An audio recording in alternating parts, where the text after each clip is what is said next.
I'm 29, married to my husband Ryan for almost 3 years now, and until recently, I thought things were going pretty smoothly. We'd had our fair share of fights, nothing out of the ordinary, but I always believed we were solid, stable, trusting. He works in IT, I'm a freelance designer, and we live in a 2-bedroom house we saved up for together. We don't have kids yet, but we've been talking about starting a family soon.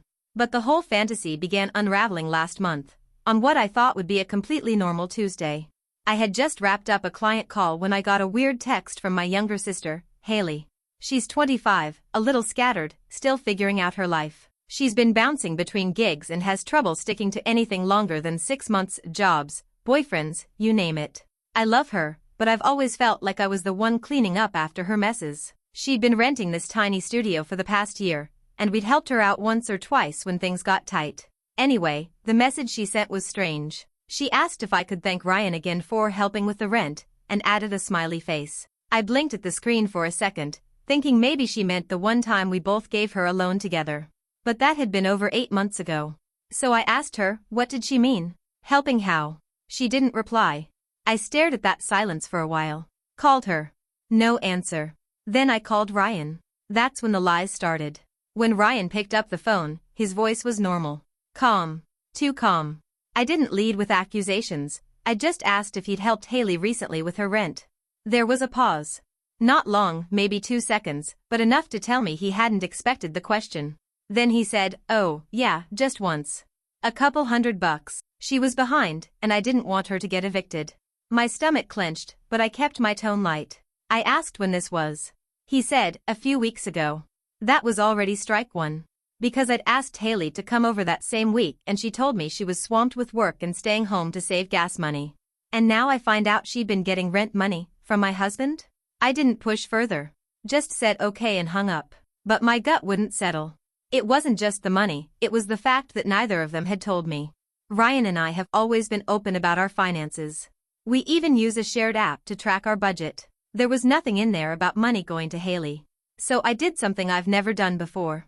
I checked his personal bank account. The one we don't usually touch unless it's for emergencies. I knew the login, he gave it to me ages ago when we were setting up our bills. And what I found made my heart sink. Not 1, not 2, but 5 transfers to Haley's account over the past 6 months. All different amounts, $300, $450, $700.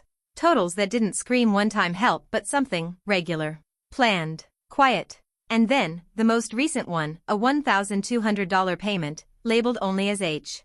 That wasn't the worst part. The worst part was the note on one of the older transfers from 2 months ago, for your birthday weekend. You looked amazing. My sister's birthday was in April. Ryan and I were out of town that weekend. Or so I thought. That night, I couldn't sleep. And the next morning, I noticed something else. Ryan's gym bag was zipped halfway open. On top, a white tank and a towel. But something caught my eye underneath. A folded paper. When I pulled it out, it was a receipt from a small tattoo studio downtown. And it was signed under 2 names. His. And hers. I sat there staring at the receipt for a long time, not even breathing. The date matched the same weekend he told me he had a company retreat in San Diego. I remember it clearly because I spent that weekend with my parents, thinking he was networking with his team. I even sent him photos of me baking cookies with Mom. He replied with a thumbs up emoji and said the retreat was super boring. Now, I knew where he really was. The tattoo shop was just 10 minutes from Haley's apartment. The receipt didn't list what they got, only that it was for 2 small black linework designs. Matching tattoos. My husband and my sister had matching tattoos. I didn't know what to do with that information. I felt physically ill.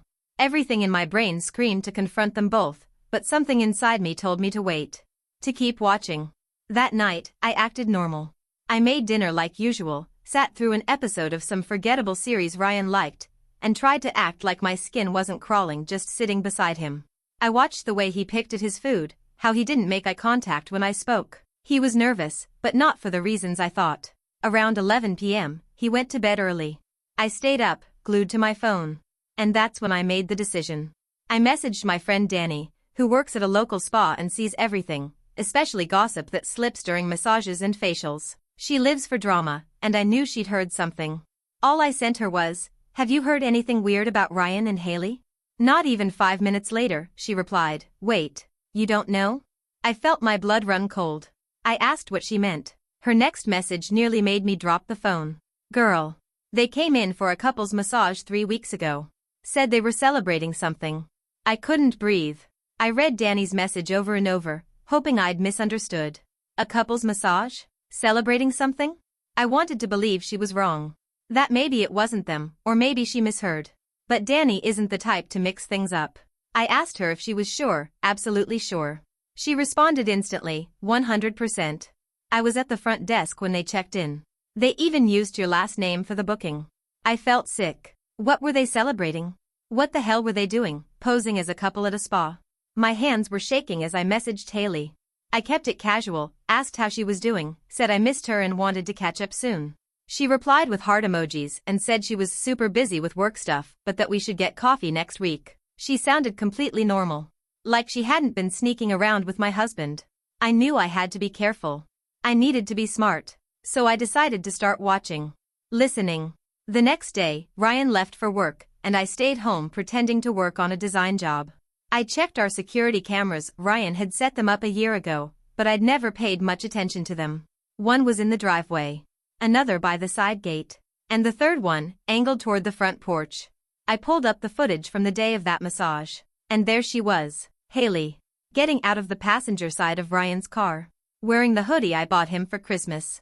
He walked around the car and opened the spa door for her like they were on a damn date. It wasn't even subtle. I wanted to scream. I wanted to break something. But instead, I hit download and saved the clip. Now I had proof. But still, there was no physical evidence of anything more. It was all whispers, suggestions, odd messages and tattoos. I needed something undeniable. So I dug deeper. And what I found next shattered me in a way I didn't think was still possible. In Ryan's closet, behind an old coat he never wears, I found a shoebox. Inside were receipts, cards, and a photo, one I'd never seen before. It was of Ryan and Haley. At the beach. Their arms around each other. Matching tattoos visible on their wrists. The photo didn't feel real. It looked like something you'd find in a scrapbook, sunset in the background, Haley resting her head on Ryan's shoulder, both of them smiling like it was the most natural thing in the world. Like they belonged together. Like I never existed. The matching tattoos were clear now. Simple outlines of paper airplanes on their inner wrists. Identical. I sat on the floor of our bedroom holding that photo, completely numb. This wasn't a misunderstanding. This wasn't an accidental boundary crossing. This was a relationship. A full-blown, secret, long-term relationship between my husband and my sister. That night, I didn't say anything. I couldn't. I just watched, studied him. The way he scrolled on his phone, the way he casually asked what I wanted to do for the weekend. He looked at me like nothing was wrong. Like he wasn't sharing an entire secret life with someone who shares my DNA. I didn't sleep. I stared at the ceiling until sunrise, rehearsing everything I wanted to scream at them both. But something stopped me. Because I wasn't just angry anymore, I was curious. How long had this been going on? What else had they lied about? So I made a choice. I booked an appointment at the tattoo shop listed on the receipt. I told them I was curious about their artists and wanted to ask some questions. The girl at the desk was friendly. I showed her a photo of the paper airplane tattoos and asked if she remembered doing them. She nodded immediately. Said they were super cute and that the couple had told her it was a secret inside joke from when they were kids. Then she pulled up their digital records. And that's when I saw the names listed on the appointment, Ryan and Haley. Booked together. Paid in full. By him. The receptionist even offered to show me the reference sketch. I took a photo of it, my hands trembling the whole time. Now I had everything. But I still didn't know why. Why her? Why my sister? And worse, why did it seem like they weren't planning to stop? I went home and stared at that beach photo for hours. There was something off about it, besides the obvious, I mean. The angle, the lighting, it felt too polished, too perfect. Like it wasn't just a quick selfie or a casual picture. It looked framed, thought out. So I opened my laptop, pulled the image into Photoshop, and checked the metadata. A habit from my design work. And sure enough, it had been taken with Ryan's DSLR. The one he told me he sold last year. It hit me like a slap. There was a second life he never let me see. I started tearing through the house. Cabinets, drawers, bins in the garage. And after an hour, I found the camera, tucked inside a toolbox, wrapped in a towel. I charged it, turned it on, and everything I thought I knew disintegrated. The memory card was nearly full. Photos of them. Everywhere. In restaurants. At the lake. In hotel rooms. There were even candids, Haley sleeping on Ryan's chest, him brushing her hair back behind her ear. And the worst part? In some of them, she was wearing my clothes, my shirt, my scarf. There was one picture that made me drop the camera. Haley standing in our kitchen, baking cookies. Wearing my apron. The caption scrawled on a sticky note beneath the photo said, "Feels like home." I wanted to throw up. Because that was our kitchen. Our apron. And our home. That night, I copied every single image onto a flash drive and put the camera back exactly where I found it. Then I made a backup and emailed it to myself. I wasn't going to confront them yet. I wasn't ready, not until I had one last answer. I needed to hear it from her. So I texted Haley and asked if she could come by that weekend. Just to catch up, like sisters do. She said yes. And I started planning. Because this wasn't going to be a conversation. It was going to be the end of a lie. I cleaned the house top to bottom the morning Haley was coming. Not because I wanted it to look nice, but because I needed to feel in control. Every candle lit, every chair placed just right, it was the only thing holding me together. I made tea, set out snacks, played soft music in the background. I wanted everything to feel warm, inviting, normal. She showed up on time, all smiles and sunshine like nothing in the world could possibly be wrong. She hugged me, complimented the playlist, even asked if Ryan was around. I told her he'd stepped out. He hadn't, but I made sure he was tucked away upstairs, out of sight. We sat in the living room. She kicked off her shoes, curled her legs up under her like she owned the place. I watched her sip tea from a mug I bought on my honeymoon. And I waited. Waited for her to slip. To say anything that would give her away. She didn't. So I asked how she was doing. How work was. If she was still seeing anyone. She said no. Said she'd been focusing on herself lately. I nodded and smiled. Then I asked her about the tattoo. The color drained from her face. She tried to recover. Said it was something she and a friend got spontaneously. A silly thing. No big deal. I asked if the friend was Ryan. She blinked, frozen. I leaned in, soft and casual. And I asked her if she remembered the weekend in April when I was visiting Mom. The spa trip. The beach photo. She didn't answer. Instead, she reached for her bag. Like she was going to leave. So I said it, calmly, clearly. I know everything. Her face went slack. I pulled out the flash drive and dropped it on the table between us. Photos. Notes. Bank transfers. The appointment at the tattoo shop. You didn't even bother to change the name on the spa booking. She looked down at it. Said nothing. And then, finally, she spoke. What she said next made me realize just how deep this betrayal really ran. Haley didn't flinch. Didn't cry. She just sighed, like I'd caught her sneaking a cookie instead of destroying my marriage. Then she leaned back, looked me dead in the eye, and said, "It just happened. That's all." Like she'd spilled coffee on my carpet. Like love and betrayal were things that just happen.